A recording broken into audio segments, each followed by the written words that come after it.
Welcome back to another episode of the Badass Confidence Coach podcast. Okay, so I have done this episode. This is probably the third or fourth year that I'm doing this episode. Every year is a little bit different, but it bears repeating. This is the week of Thanksgiving, or it's next week by the time this will go up. And it's important to do this episode for all of those who are listening and watching as reminders of how to take care of yourself and yourselves during this now going into the holiday season of 2024. So I'm doing another episode on it.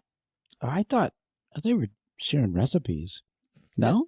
Thanksgiving recipes? That'd be a cooking podcast, which I would love. Okay. And I would love to share recipes because I'm all about that too. But I have to do this one because it's important to do. And now we just had the election, and we're not going to get too much into politics, but it has been coming up in my sessions with my clients. All last week it came up, all last week. And I have a younger client, and I haven't seen a client this young, in probably about 15 or 20 years. I took on this client, which I don't always do. It's a case-by-case basis. And I decided to take on this very young teenager. And this young teenager talked to me about the election and what was going on at their school and what was the conversations in their home. So like the fallout of the results. Really? Yeah. Interesting. And so I was going to do this episode anyway, but even more so because families are getting divided, friends are being divided, people are walking away from friendships. And I have an opinion about it. It's all over social media. People are very justified in saying, if you don't align with my values and you voted for this person, I'm out. We're no longer friends. I think that's pretty rough. You and I are Gen X, and that's just, I've never lost a friendship over politics ever. No. But it's happening. It's happening right now as we speak. I think it's even more important to do this episode because Thanksgiving is coming up, and it's probably going to come up in family conversations, right? It's probably going to come up in the United States, across this vast country. There will be conversations on that day around Trump and Kamala Harris and the Republicans and Democrats. It's going to come up. I mean, yes, it will. I mean, I guess if you allow it to come up, right? And maybe that's the whole point of and people are allowing it to come up. Talk about this today, right? That's the whole point of it. But it'll come up. So let's get into it. And so this episode is really about navigating family dynamics during the holidays. All right. So that's what this is about. So what can you do? Number one, I want you to set realistic expectations for yourself and realistic expectations about how your family members are going to be on that day. You know, many of us, you're seeing aunts and uncles and cousins and nieces and nephews that you see maybe once a year. Maybe the last time you saw them was last November of 2023. You know, some of you, maybe you see them twice a year. Maybe you saw them at the 4th of July and now you're seeing them at Thanksgiving. Some of you are seeing them maybe all the time because you live in the same neighborhood. But there's something that we put around this day of Thanksgiving. We give it a lot of weight. And I think we give it this pressure for it to be this idyllic scene. And it's not for most families. We put pressure. Yeah. And so I want you to set realistic expectations about what that day is like for you and for your family members. Okay, go ahead. I'm going to say, so I've always, maybe not always, but I think of Thanksgiving as like a mini wedding. Do you really? Well, why? If you think about a wedding. Well, that's a lot. Well, and all the...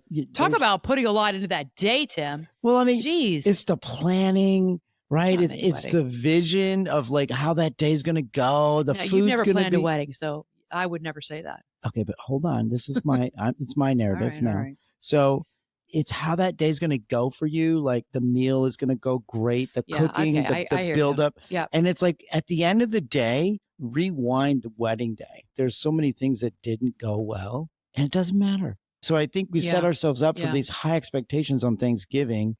And if the broccoli is just not quite all that, or the turkey's like really good, but like you wish you had this or that on the side of it and you didn't, you'll be fine. Right? Yeah, I get that. I mean, I think a lot of times, and maybe I think of there's women I know, and there are, sketches I've seen of people acting out like how they want their day to go. Funny sketches like on TikTok or on social media about, this is what time we eat. This is the food that's prepared. And women are that way. I know, like women are that way. There like, you go. I have, my sister's coming in and my niece wants macaroni and cheese. And I'm like, oh, we don't do macaroni and cheese on Thanksgiving. Like I haven't been with her on Thanksgiving before and that's what she wants. And I'm like, well, we do this and that. But she wants macaroni and cheese. So we're going to do macaroni and cheese. It's not that big of a deal. I'm actually kind of looking forward to that. Yeah, I mean, it's not what is on my list of my Thanksgiving because I've been cooking the entire Thanksgiving meal for, I'd say 24, 25 years because I don't have family in the Chicagoland area and you don't either. So, and we have stayed at home every year. And so I have done everything. So I'm looking forward to it, to family being in town and it's more potluck. People are going to help. But when you have people helping and people have so my niece, she's used to certain things she wants. They have a vision. Yes. And you have to, I think you have to accommodate that. But a lot of people listening to this be like, no, I don't have to accommodate it. And I get that and I respect that. And I think it's important to set realistic expectations about how the day is going to go because women can be really rigid about their foods. And I shouldn't say women, I'm going to say all people can be really rigid about the foods that they want on that day. And I'll say, like, we ate Thanksgiving at our friend's house a few years ago, and it was not the food that I was used to. And it was an Italian Thanksgiving with, I think there was lasagna or something, and it threw me. It threw me. I'm like, yeah, not doing that again. We get crazy about that. Yeah. Right. Okay. So I'm just actually going back on what we get crazy about, like what we expect, but also be realistic. Yeah. Be realistic. When you go to somebody else's house, okay, it may not be exactly everything that you want. And maybe you're not going to eat a 4. Maybe you're eating a 6. Maybe things just didn't turn out perfectly. That's okay. And think about the conversations. Have realistic expectations about what you're going to talk about with people. Think about having a pleasant evening. Or maybe your expectations are, hey, I just don't want any voices raised or any yelling. That would be a success. That's a realistic expectation to set for yourself. Yeah. Right? There's so many things. Yeah. As a guy, let's say, that's cooking or grilling or deep frying the turkey, like there's expectations that you like have this vision like, oh, this is the timing and it's all gonna work out. Right. It matches the timing of the rest of the stuff. How many times have we not eaten? It's gonna taste amazing. Yeah. Or like my team's playing today and we're gonna eat so that we're gonna eat it in enough time so that we can see that game and my team's gonna like do great. Okay, all of that can go out the window. All of it can go out the window. You know what I mean? Okay. There's so many pieces to the day. It's just, that's why I'm like, it's like a wedding. And when it doesn't work and it doesn't go that way, who cares? No one remembers. So set yourself up for those realistic expectations. Yeah. And then number 2, set your boundaries ahead of time. Okay. So think about what kinds of topics or behaviors are likely to cause tensions and stress and decide beforehand how you're going to handle them. This is really important. So specifically, that's why I started with, we just had the election. Your families, maybe the friends you're with, who's probably going to, we all know, like Uncle John's going to bring up being a total Trump person or this person's going to rip on the Democratic Party. I know it's going to happen. No, that ahead of time. That. So think about what is your strategy for being a part of that? Maybe you want to be a part of it. Or maybe you're like, no, it's not worth it. I see them for like 3 hours and then people get passive aggressive and it's not that fun.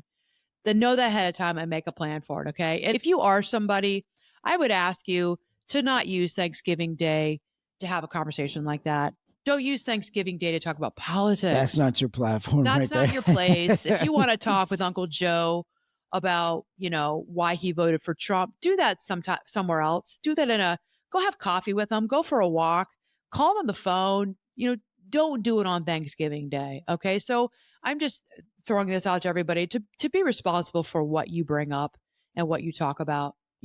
Most people I think are pretty good about it. Are like, nope, that's off limits. We're not going to talk about that because we know we're in divided company. Yeah. All right. Especially in a family setting. And some of you are not in divided company and that's fine too. But I'm talking about when you're in divided political and religious company. The way we grew up was you don't talk about politics and religion. Not in those settings. Oh, I was told that was like sacrosanct. Like you did not talk about politics and religion at work. You didn't really talk about your friends. Like we just didn't. No, it's too risky. We all got along. It's too risky. Yeah. I think another thing with this, I think you can also consider like the logistics. Let's say you're the host, right? You can think about the logistics of your space. Like set it up so that there's spaces for people to go or to not go if they want, if they choose. Like if that's possible, have a couple different spots where people can gather. Everybody comes together maybe for the meal, but then after that, it's like, okay, these people can go talk here. These guys can go watch the game here. These guys can go outside and do this or that. You know what I mean?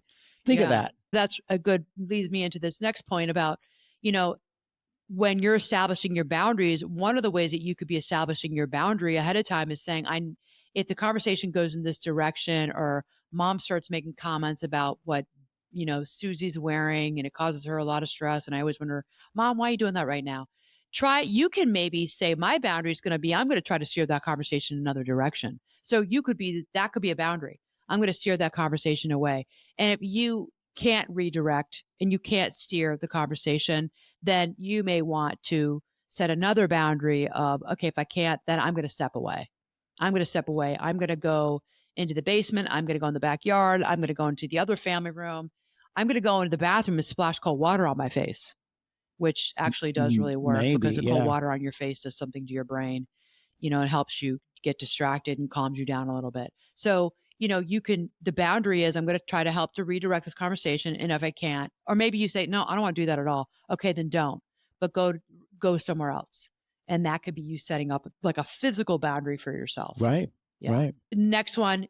So we were talking about this, prepare yourself emotionally and mentally for this day. Okay. Check in with yourself before you go to these family gatherings. This is really important. I think many of us don't do this. We just kind of operate in a vacuum. Hurry, get in the car, go over there. People are coming over. Take a minute, do an adult timeout, take 5 minutes, do some deep breathing, and just check in with yourself. How am I feeling? How's this going to go? I will tell myself, many times I've said to myself, show up as your best self. Anna, you want to show up as your best self. And what does that look like? Most times I'm pretty good with it. I'm not perfect. There have been times I've completely not shown up as my best self, even though I said I was it's always my family. It drives me nuts at times. My siblings, my brothers drive me nuts. And I forget, I go back to being like an 11-year-old kid in a family of 8 kids. I'm like number 6. And I go back to acting like I'm 11. So you can imagine that's very mature. It gets, get a little hysterical, get mad at everybody, get mad at everybody for the way they're acting, but I've really worked on that. I've really worked on preparing for, times with family when they're going to drive me nuts and how I want to show up. So, which is side note, which is interesting in preparing for this episode. These are so good because it has me reflecting on myself. My family doesn't have this at the holidays. Like my family is dysfunctional as they all are. My family has so much dysfunction, my family of origin, but we put the fun in dysfunctional. We're fun people, but we don't have this at Christmas or Thanksgiving. Any of our big events, they're always really happy, fun times. It's funny. Like we do have our fights and we have had some serious bad stuff that's gone down, but it's not at our holidays for some reason. Everyone's in a good mood and everybody does behave pretty well. So I wonder if many of you out there have the same thing. I mean, are your holidays pretty peaceful and pretty just kind of fun? And then it's like on a Tuesday night that shit goes down. That's how it's been for me. I wonder why. Experience. Like, why is that? I mean, that's definitely not a conscious effort. No, I think we're an outgoing, fun family and we love food and we like to be together. We have a good time. But it's like, it truly is like a Sunday afternoon or a Wednesday night when we're just, we're just with each other. And this is more my younger years growing up when stuff will happen, or arguments in the car driving. It's just like the everyday stuff of life. It has just never been the big family events. Yeah. But a lot of families, they are having contentious conversations around the holidays. And I'm talking about it because I've been listening to it for almost 30 years. Yeah. Okay. I mean, it could also be some of the players too, right? Like so-and-so's some people just like to stir the pot. Yeah. Well, or somebody's bringing their boyfriend or the couple. Like it's your sibling with Why their is he spouse. here? Are they still dating? Yeah. Why are you here? Is that what you're wearing to the dinner table? I've heard that. That's a big one. I don't know that I've ever said that to you. No, but I've heard this. These are so many conversations over the years with clients. Is that what you're wearing? your uncle with a snarky comment about, wow, nice pink in your hair. I mean, like, what is this 1970 flow with the blue neon hair? What do you work at a diner? To the teenager with the dyed neon hair. I can go on and on with the stories I've heard. I mean, it's these snarky, passive aggressive comments. Yeah, nice of you to come up from the basement to stop gaming to say hi to grandma and grandpa for 5 minutes. Johnny, the comments about stop your gaming, put your phone away, get off your phone. It's Thanksgiving Day. Why do you have your phone at the table? Can't you take 2 minutes away from your Snapchat to be with your family? When are you two getting married? Get married, or the whisperings in the kitchen while people are cleaning up, like, did you, like, what's with that guy she brought? Or what's with that girl? Like, who are they? Like, didn't she just break up with Chelsea? And who is this? I mean, I thought they were just together yesterday. And who's this new girl? Like, all the time. All the time I hear this. And it's like, could kind of be funny, but it's not. There's a lot of a passive aggressiveness that goes on, and we're family, we're comfortable around each other, and we have opinions about how we're living our lives. And when you're together at these close family events, people have no filter and they just feel free to say whatever the hell they want to each other. Not everybody's like this, but I'm sure that all of you who are listening, someone who does this. Yeah. When are you having a baby? When are you going to make me a grandma? When are you going to make me a grandpa? It's enough now. Come on, start bagging those kids out. When are you going to have kids? There you go. I could go on and on. I know. I think some of it too is probably the quantity of people together at one time. And you've got alcohol. Maybe. It's not maybe. It's a statistical fact. Well, not everyone that's alcohol affects family dynamics. And Thanksgiving Day, well, number one is the Super Bowl. Number two is Thanksgiving Day. Yeah. I'm not disputing the fact that there's going to be families that have alcohol involved, and it affects their personalities, or that it doesn't affect. I agree with you. They lose their filters, but I don't know that everybody that's listening, the alcohol is an influencer. I mean, I don't know that, right? No, not everybody who's listening, but I think a lot of people who are listening are nodding their heads, going, "Yeah, alcohol has affected conversations in my family on Thanksgiving Day." Yeah, I think it will every time. Yeah, right. I think you and I have seen that. Drinking, getting really full, and then people go and like pass out in front of guys, maybe the football game. I'm so curious what you all think. It's the familiar trope of undoing your pants, people passing out in front of the football game. It's the same women who are cleaning up. And there's always one or two women, younger women, who are not helping, who are with the guys sleeping or somewhere else in the house. And the complaining is about, why isn't she help? She never helps. Why isn't she in here? It's so typical. Like, Marla never helps. It's always me, It's always or Marla. The mom's like, where are all my daughters or my daughters-in-law or my son's girlfriends or my sister? No one's helping. I mean, I've heard this for so many years. Yeah. So, okay. So I could go on and on. So establish those boundaries ahead of time of how you want to show up. So maybe you're somebody who's like, maybe you need to make a concerted effort to help out. Don't go in and be a good guest if you're a guest in someone's home and say, how can I help? Where do you need me? That is so helpful. I know, being a host, sometimes I'm like, yeah, can you just dry the dishes? Because I got, there's usually stuff that needs to be dried and put away. Can you dry the dishes? Ask how you can be of help. Ask how you can be of service. That's a wonderful way to set yourself up for a good experience. Yeah. All right. I think we can all identify an area of weakness for us that we bring to the table in situations like that. Like, oh, I never help with this or that, or I never, whatever it is. But if you think about that now, identify it for yourself now, because it's happened. You've displayed that negative thing, whatever it is, over and again. I think helping out goes such a long way on Thanksgiving Day. I think, and even if the host or the hosts, plural, say, thanks for nothing. There's nothing you go sit, you go enjoy yourself. They will remember that you said, how can I help? They will not forget that. And that is really important. That goes so far. If you want to get brownie points with that family, you do that. Yeah. And no host ever is going to be like, they're going to always say, the turkey? No, they're going to always say, no, it's okay. I'm good. No host. Well, no, not true. I mean, with my family members that come in, I'm like, yeah, can you dry the dishes? Can you put the forks and knife? Can you set the table? No, give people jobs, and people are happy to do it. They're happy to help out. That's not true at all, Tim. See, as a woman, the mom, the wife, the host, I have had people help me because Yeah. I need it and they're happy to do it. And back to boundaries, it's when you're wanting to have boundaries around family events like this and you want to get out of contentious and sticky situations, it often helps you to be the person that's helping because you have a task or a job to do that gets you out of those conversations and those situations. I've always said to my clients, find something to do.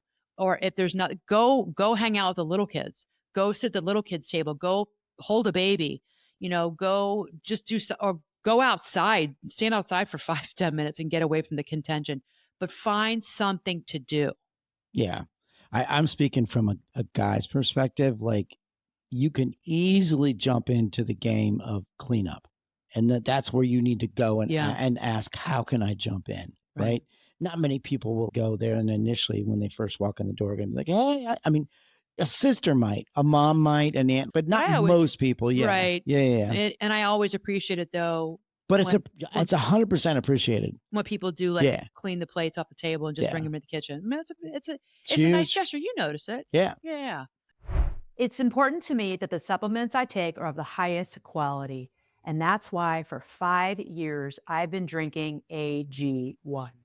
Unlike many supplement brands, AG1 conducts relentless testing to set the standard for purity and potency. I know I can trust what's in every scoop of AG1 because it's tested for 950 contaminants and banned substances, while the industry standard typically only tests for 10. Taking care of my health shouldn't be complicated, and AG1 simplifies this by covering my nutritional basis and setting myself up for success in just 60 seconds. AG1's ingredients are heavily researched for efficacy and quality, and I love that every scoop also includes prebiotics, probiotics, and digestive enzymes for gut support. So if you want to replace your multivitamin and more, start with AG1. Try AG1 and get a free 1-year supply of vitamin D3 plus K2 and 5 free AG1 travel packs with your first subscription at drinkag1.com/Anna. That's drinkag1.com/Anna. Check it out. You will not regret it. All right. So the next one is have an exit strategy. So if things are really becoming overwhelming for you, like I said, go in the bathroom, splash cold water in your face, take a walk around the block, get outside, get away from the gathering of emotions starting to run high, and give yourself permission to do that. If you know ahead of time that you have a way to remove yourself, that's going to really give you psychological freedom to know that I can leave at any time. And remember, you can leave at any time. You really can, but have an exit strategy. Okay. So maybe you say, well, I can't leave right now because we haven't eaten dinner, even though everybody's already driving me crazy. But that's where you take your break. You go to the bathroom. Maybe you go outside, you get through dinner. Maybe as soon as dessert's finished, you're out. You're not going to hang out and just fall asleep on the couch. You go, whether that be help clean up. If you're staying in the house, maybe help clean up. And then you say, I'm exhausted. I'm out for the night. And you go to your room or the room you're staying in. Okay. So that have an exit strategy, that's going to give you, it's going to feel liberating psychologically and emotionally for you. Yeah. There's always a polite way to do it. Yeah. Right. Like you come up with any story. Yeah. You're not feeling it, whatever, and just excuse yourself. The next one is limit time with challenging family members. And that's really what we've been talking about almost this entire time. And many of these points I'm making do overlap with each other. So, if there are people who trigger the hell out of you, are going to bring up past conflicts, make snarky comments, like I was just saying before, limit your time with them. Like, do not be in the same room with them. Okay. You may engage briefly. Hi, how are you with them? Be polite, then move on to another group of people or another activity. And I know I've done this. I've made a concerted effort to do this in my past with people. I just don't want to be around that energy. They bring an energy that just does not vibe with my energy. It brings me down. It tends to be a little negative and it's sarcastic. It's a sarcastic energy. I can't be around it. I will say hello, and then I go out of my way to not be around that person for the rest of the night because it's not good for me to be around, okay? Yeah. So because that can get exhausting for you, all right? And that could be a tough one, right? Because I mean, depending on how big the group is, Yeah, I know. If it's right? only 4 of you, it's harder, Well, yeah, I wasn't thinking that small, but yeah, that would be nearly impossible. But yeah, but doable. So that's when you go outside for 5 or 10 minutes and walk around the block. That's when you go to the bathroom and go hang out in the bathroom. Doesn't yeah, matter. No one's gonna ask what you're doing in there for the most part. Hopefully, it's not that of an intrusive family. yeah, Go somewhere else. Take your breaks, okay? The next one is use humor, and I love this one because I'm all about humor. Use humor as a deflection tool. This is a really can be a really great way to ease tension and deflect sensitive conversations. So use humor about people are going to be talking about the election. People are going to be talking about how divided this country is, Republicans versus Democrats. It's really bad right now. Try to use humor. Think ahead of time of something that, lightens the load and makes people laugh a little bit. Okay. A lighthearted comment or a playful response can really diffuse, situations that could otherwise escalate. All right. And people are looking at you and knowing that you're making an effort to keep the interactions positive and light. It bodes well on you. It looks positive in your favor. yeah, But do your best to bring humor. yeah. You're not adding to the difficulty, Don't add to it. you know? Try to be a little bit of Yeah, a deflector. And if yeah, you have humor in you, use it. Levity. Levity is so, so important. Okay. The next one is really lean into gratitude on Thanksgiving and positive interactions with people. Focus on those genuine connections or joy, even if they're very small, if you have that with certain individuals in the family, recognizing and savor these moments with people that you care about. You care enough about them. You're there on Thanksgiving Day. They must mean something to you. Even if it's very little, they mean something to you in your life. That can help to shift your perspective about these people, making it makes the experience feel a little bit more positive just overall. If you're younger and you're like younger than 18 and you're still with your parents and you have to go. All right, I understand that. But do you really dislike everybody in the family? Do you really hate everybody in the family? It's a pretty much a 90% chance that you'd say to me, "No, I don't. I don't hate everybody." When I've done this with clients and we've really kind of drilled down on this, they almost always find, "No, I like Aunt Helen. I love talking to her. She's always so sweet. I like seeing Uncle Ron. He's great too." Like you don't hate everybody, and if you're an adult and you're like, "Oh, I can't stand my mother-in-law. I do not want to be around my father-in-law." All right, limit your time with them. There are going to be other people that you can focus on. So limit your time. Like I said, say hello, be polite, be more than civil, be polite. Maybe you have to be civil. It depends on your situation with your family. And then focus on other people. Lean into the other people that are there. Have gratitude that you're able to be there on this day with these people. yeah. I mean, Tomorrow's not promised. and I mean, it's I do tell myself that sometimes. yeah, and it's Thanksgiving. I mean, just the nature of what that day is, right? You Yeah. should be finding reasons to be thankful. On your own. Right. Yeah. Exactly. Exactly. Okay. So the next one is, set a focus on what you can control. So you can't control how others behave or respond, but you can control your own actions and your reactions. So I would say to you, don't react, respond. Reacting is the knee jerk, visceral response, in your head, out your mouth. Respond. I want you to take a deep breath. I want you to do like an adult 5-minute timeout before you say anything. So that's responding. Okay. People can drive us crazy. Our family members can trigger us and make us really mad, especially bringing up old stuff. They're just bug the crap out of us. And we can get dysregulated real quickly. That's you being reactionary. Try to work on that. Okay. So you can control that in yourself. You can't control all of them and what they're saying and they're not saying and they're doing. Okay.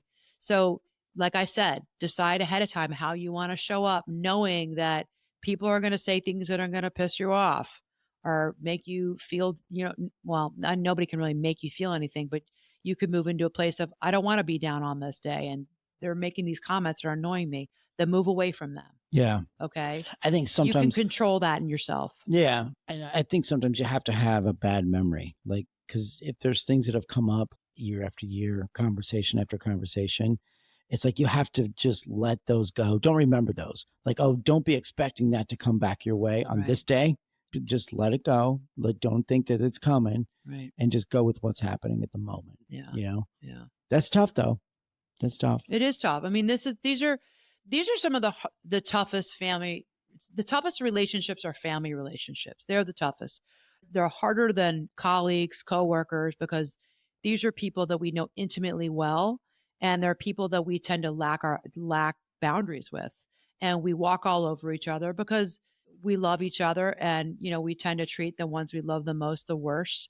We take out our own frustrations, around them. We have filters at work, but we don't have filters with them. So we can mouth off about this election, and we can mouth off about Kamala Harris or Biden or the Democrats and Trump. And we can just go off saying whatever we want in an unfiltered way, not, I think, caring that you're around family members whom not everybody may agree with you, and you wouldn't do that in the workplace.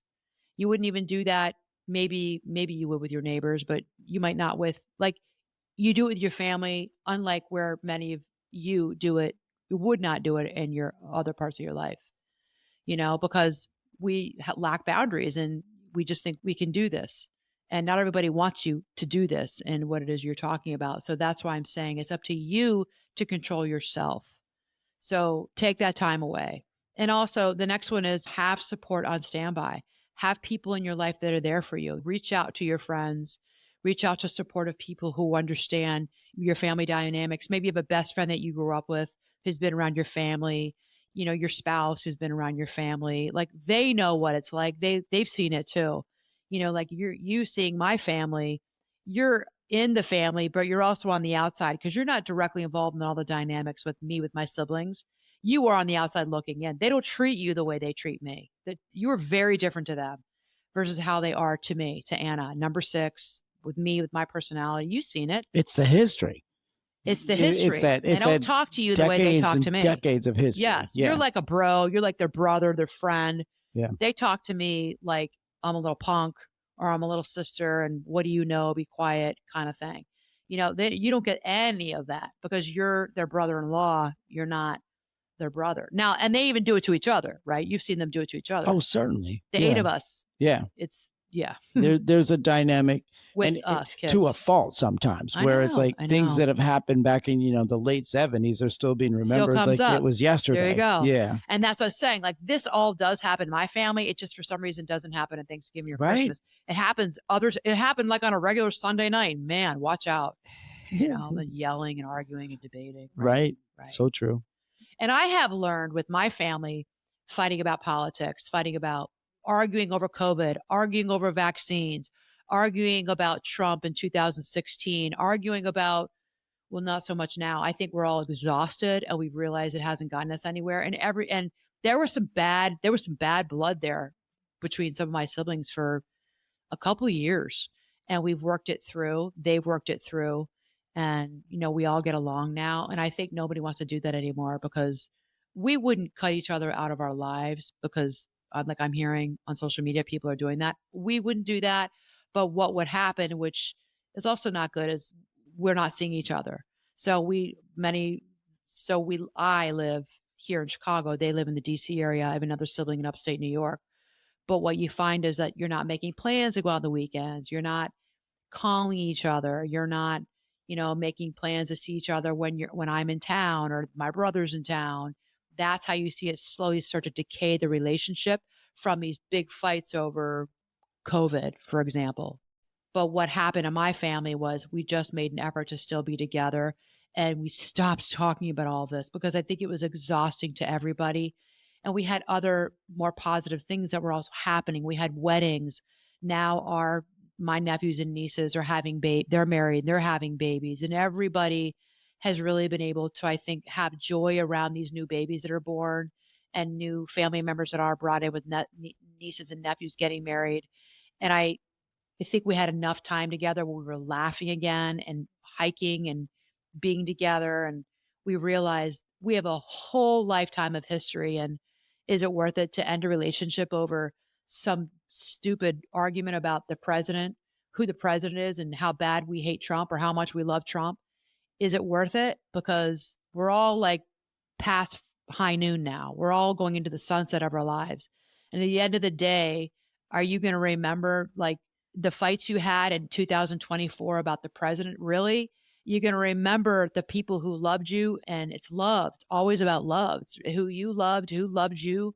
And when, at your funeral, people won't remember the fights. They'll remember how you treated them. That's what people remember.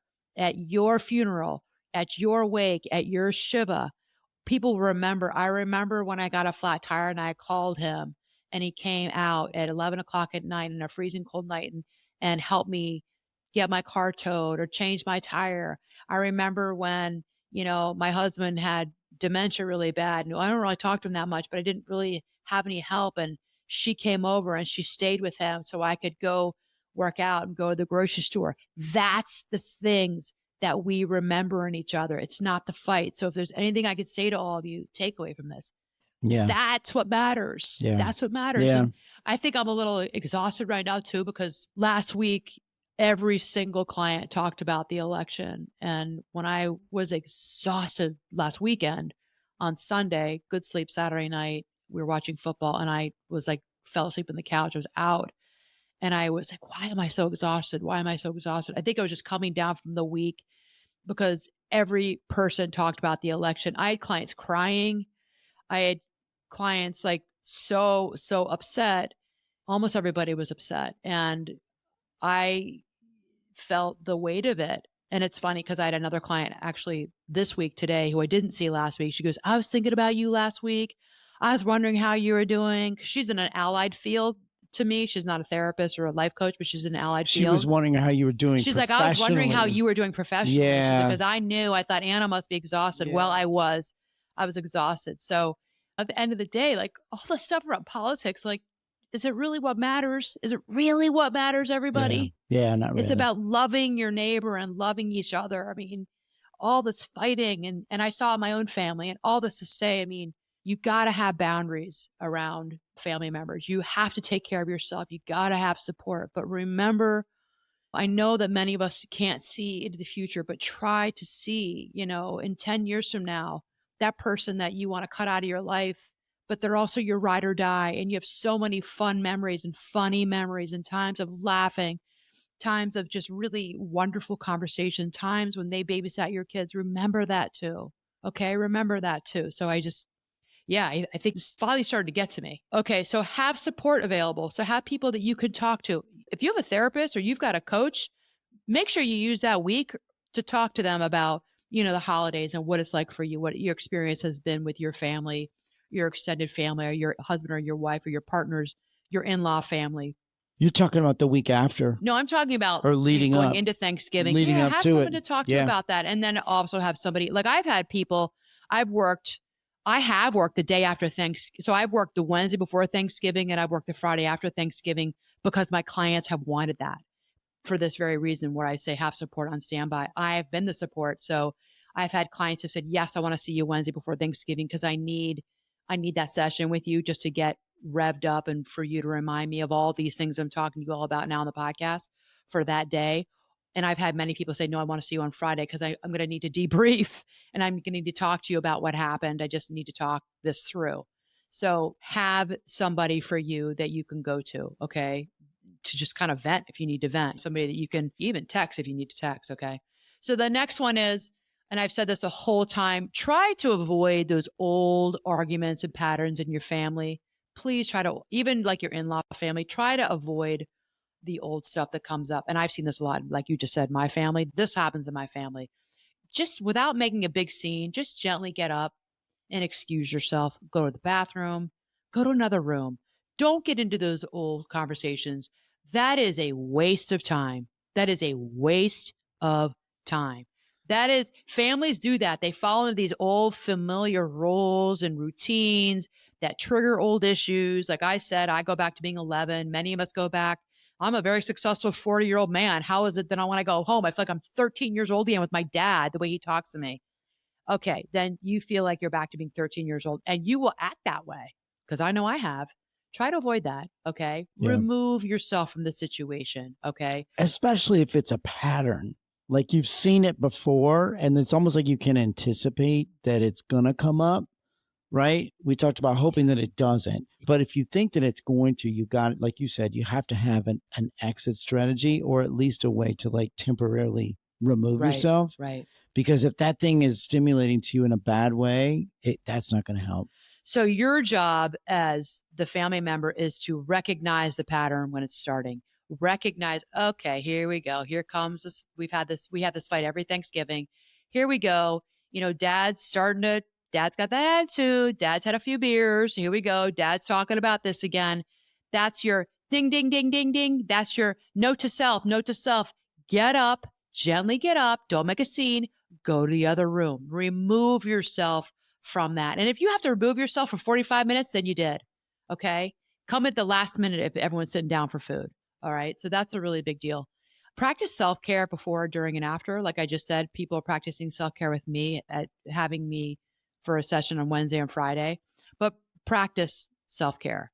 That's really important. So make sure you're working out, make sure you're journaling, you're meditating, you're enjoying your favorite hobby. Maybe you're playing pickleball on Thursday morning before you go to Thanksgiving, your meal.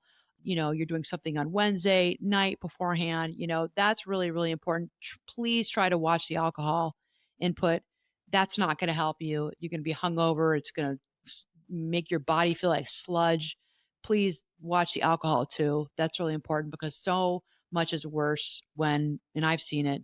I have the evidence of it from almost 30 years of having these conversations of what alcohol does to family dynamics. So please watch the family dynamics and remember that it's temporary, it's temporary. It usually is 1, 2, 3, 4 hours. Maybe for some of you, it's half a day or a day. And still it's temporary. You're going to leave and you're going to be somewhere else on Friday. Okay. Even if you're staying with them, Friday's a new day. You There's can go things and do to other do. things. Yeah, right? exactly. Right. So all that to say, this has been an important conversation to have every year to remind you all to take care of yourselves. But remember, try not to get caught up in the minutia of what's going on right now. I was having another conversation with a friend. I'm speaking to her company in a couple of weeks. And she said to me, they're going to want to talk about seasonal stress. And specifically, they've said to me, her team said, we want her to talk about what's going on in politics right now and the division that's happening in families and with friends. And so that's going to be quite a bit of what I'm going to speak of. And as she was talking about her rabbi, and her rabbi spoke about this last week, and I agree with him. She goes, yeah, my rabbi said at the end of the day, it's your family and your community. You may disagree with each other, but remember, family and community come first. And I love that. Family and community come first. So before you go and cut these people out of your lives and you ghost them, remember, will you regret that in 5 years? Or will you just say, no, I completely hate them? Then I can't help you there. And that's more of a you problem. And I will say that that's a you problem. Yeah, I agree with that. Yeah. Okay. All right. Reach out to me if you want to work with me. Come talk to me. hello@annamarcolin.com. Please, please, please subscribe, rate with 5 stars, or review the podcast. It makes all the difference in the world. I read all the reviews and I so appreciate your wonderful feedback and your positive reviews. It keeps me energized and it keeps me, really motivated It's to keep important. moving forward. Yeah, it's really important. Okay. All right, everyone. Happy Thanksgiving and see you next week. Bye. Mad love.